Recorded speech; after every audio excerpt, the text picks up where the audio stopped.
Hi, welcome to my channel video. I'm going to take a photograph that I got from Pixabay, and it is of field flowers.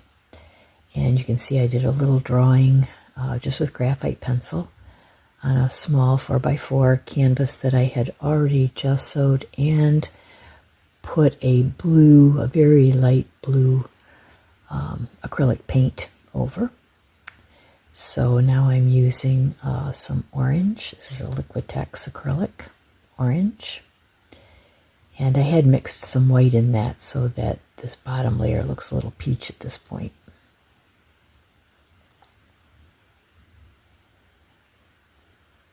I've speeded this up just a bit too because it was a very long video. And I think this will still give you the idea of how I went about it. And I will say that this first one, I haven't abstracted it, I would say, as much. You'll see at the end. In the future videos, I want them to be very abstracted so that you can see where the photograph started, but we'll go away from that by quite a lot. We're just painting in the petals here, and I'm still using that Naples, I think it's a Naples yellow with a red mix, and this has a little white in it, so that's why it looks more kind of a peach color. I wasn't too concerned about getting this first layer down because it changes so much as you go along. You go back in and put in different colors, so this is just to get the shapes in place and kind of see where you're going. This one I wanted to do with a very light background so that you could see it in, but normally I have the background and all the blurred sections that I want, or the abstract sections that I want, before I put on. So I do layer by layer, and I start with the base layer. This is a little bit different, like I said, just so that you could see the placement of those flowers more easily. I'm using a Blick Wonder White brush. And this is a sap green. Let's try to get the flower stem in.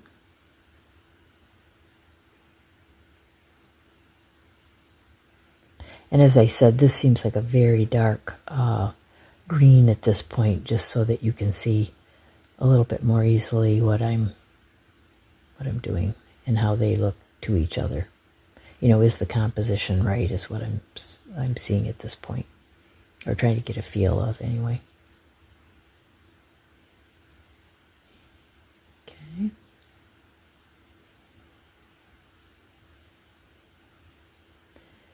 And getting that stem in.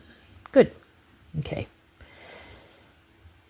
And I always do paint the sides, even this little tiny canvas, which is a 4x4. I can't remember if I said that. I like to paint the sides, so if someone does want to hang it without any kind of frame, it still looks good. Just looks like it came off the wall. And these little ones are nice because you can just put a push pin in the wall and they'll hang. They're so light. So I'm going to get in some other smaller flowers that have some red and white. And I'm just going to paint them in kind of blurry, just so that the eye will read them as something that's in the background and not very clear. The foreground is clear, but the background should be a little bit blurry. And I like the look of the orange and peach with this pink and a little bit more red.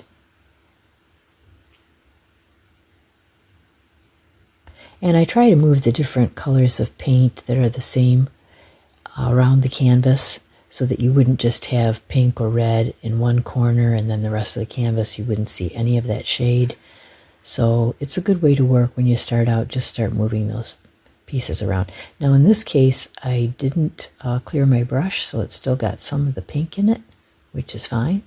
And then I went back into that orange which, as I said, is really more of a peach at the side because it's orange mixed with white.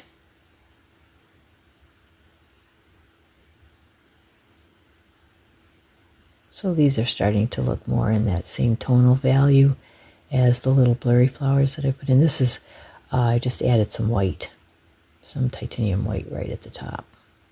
So I can see now that the place that's closer to the stem is going to have to be much darker, so I'm going back in with a lot of orange there. And I'll just do that to all the flowers at the same time.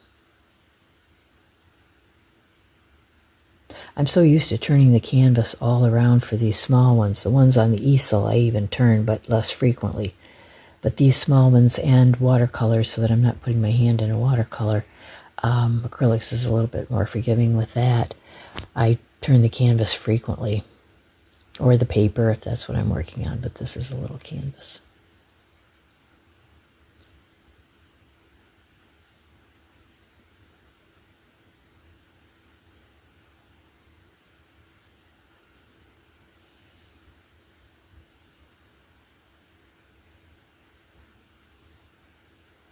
Now I know that that background is really light blue. If I had that to do over, I would do it in a darker blue. But I did, for this demonstration, just want it to be light so that the flowers would pop out. Usually I'm much closer with the tones, even at this point, because I've made the background darker. Not always blue, but at least a darker color. So we'll see how this goes. It's always a learning experience, even for me when I'm doing a painting. And it is part of the fun. Sometimes part of the frustration, but in the end, the fun.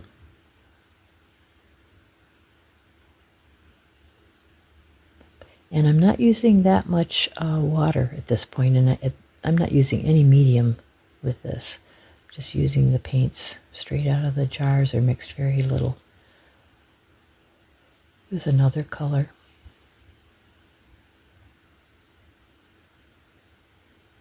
And continuing to just move around the canvas once I have a certain color on the brush, making sure that it's touching different places so that it looks like everything's coming together in kind of a cohesive look from side to side. My plan is, once I get these down and that they're dry, and I will leave them for a bit, that to get that background pretty dark and pretty mottled, so that these flowers will really come out then. But in future paintings, I will go back to the way that I usually do it once you can see this, where I have that background all in place before I put anything that's in the foreground in. And then I don't have to worry too much about the background. Maybe just little details that I like.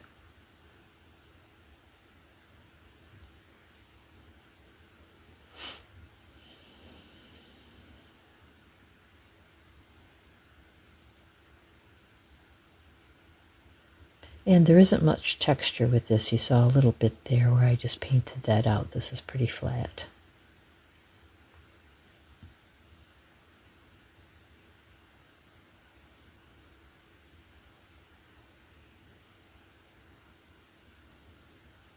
Sometimes when I'm using just watercolor, I get the canvas and the brush pretty wet so that that modeling that occurs with watercolor that we all like so much, that creates a sort of flat texture look, really gets to happen. But with acrylics, I've got this, I don't know, pretty thick.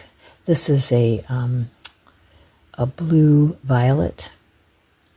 I'm just putting in that color a little bit, so you can have some different colors in the painting. Not too much of this.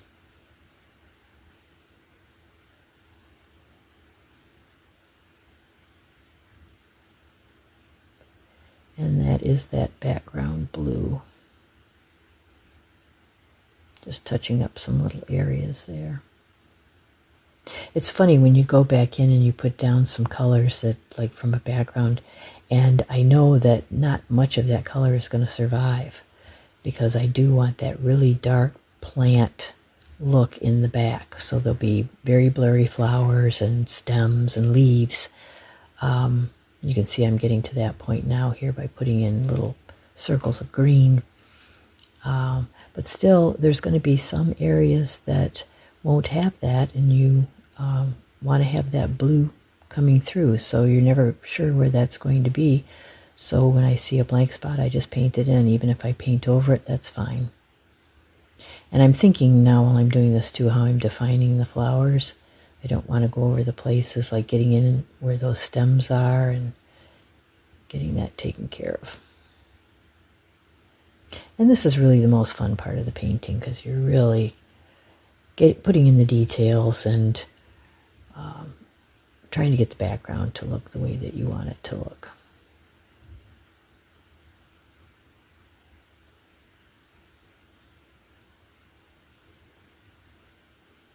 And I want to go much darker than this, so I think probably I will introduce some black, even if it's just at the bottom, maybe a little bit at the top, but these colors are too close together, and I don't feel anything is rooted, if you'll pardon that pun there. And the black will bring that around, or any dark color. Even the sap green would do that too.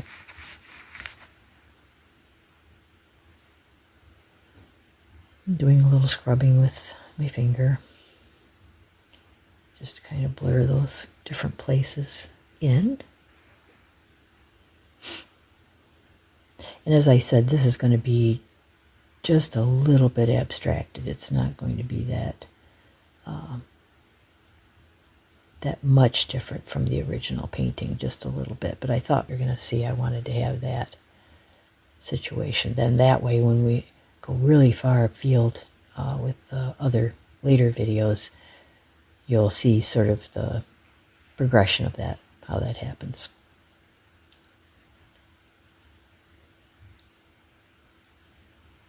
And sometimes for spring I do put little paintings in like this, just so people have some options of small paintings that will remind them of spring. Now those flowers really got lost in the light green, so I'm just going back in and putting some stronger yellows in and getting another layer on that, so those will be much thicker. I'm not going to touch the pinks, just the larger sort of golden peach flowers that we have. And these are obviously not done realistically, because we're not seeing the petals, we're not seeing the graduated colors that we would from the interiors. This is just a glimpse, an idea. Your eye figures it out. That's with your brain of what's actually here. And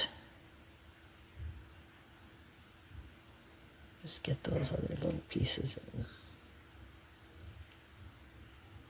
As I said, I just don't feel this is dark enough. I am putting in some sap green, but it's lighter than the stems because I've added a little bit of white to it. So I do want to go back in with some black. And those are the kind of things I'm thinking about as I'm going through this. How are the tones looking to me? How's the composition? Where does it need to be darker and why? Make sure those flowers are somewhat defined where we can pick them out. It's not just a muddy mess, which, you know, can happen, but you just keep painting until it goes away.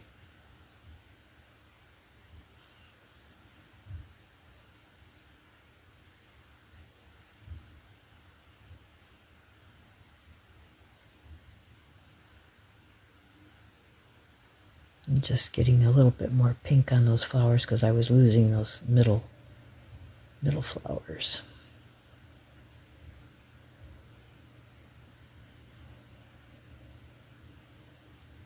So this is pretty hazy now.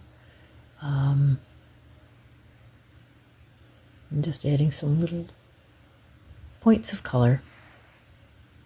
As you would see, even if the wind was blowing in a field of flowers, there would be that sort of movement where you're not seeing the color as one piece or in detail. You're just seeing a sort of saturated and blurry gold in this case.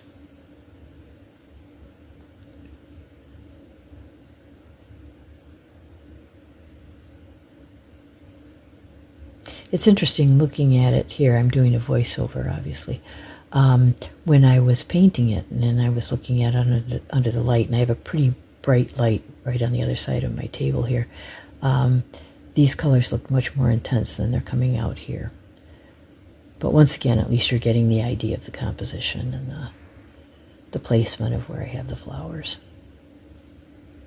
And the stems are gonna, like I'm losing the stem on that flower on the far left, my left.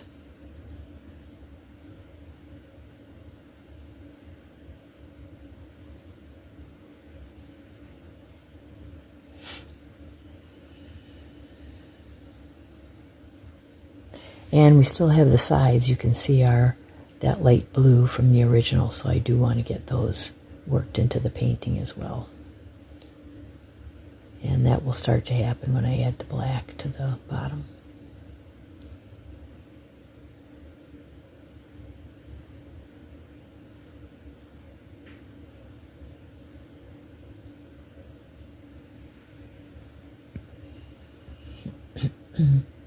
It's interesting when you're watching the painting as it progresses, how differently you're thinking about, well, I wish I would have done that, or that looks pretty good, I'm glad that I left that the way it was. And what I'm thinking about now is I wish I would have blurred out that red a little bit more. Those little red dots are a little too intense right now for me.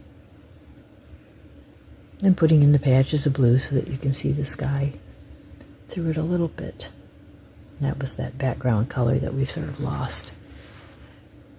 And trying to get that blurry background. So now I've added some black to this. And I did go down the sides, as I was saying. And I'm going to put in some sap green there too, and just try to make some little garden shapes in the sides, so that there'll be something that kind of comes together for the painting.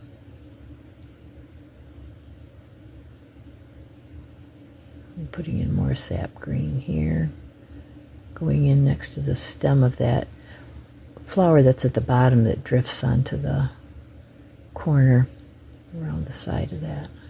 So that looks pretty good to me, that side. A little bit more black under the sap green.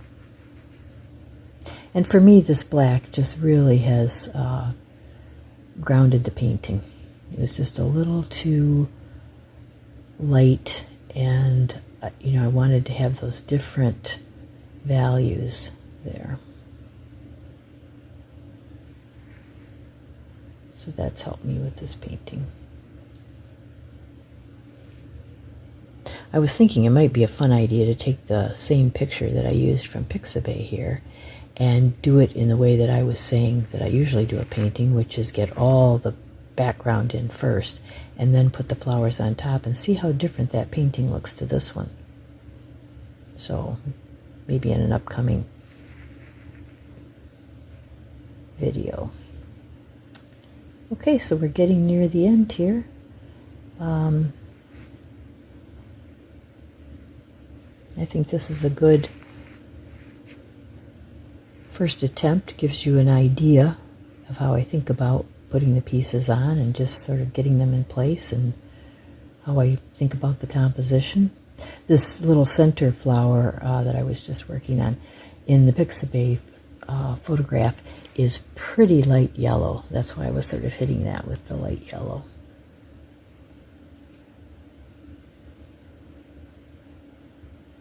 And I have this speeded up just a bit so that the video wasn't so long. Well, thanks for watching. Please consider a like and subscribe, and I hope to see you again.